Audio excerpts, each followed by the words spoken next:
கண்டு மயங்கவில்லை அவ முகத்தை கண்டா பிடிக்கவில்லை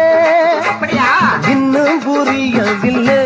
அவ நினைப்பு என்ன தெரியவில்லை வெளியில ஓணானத்தான் வீட்டுக்குள்ள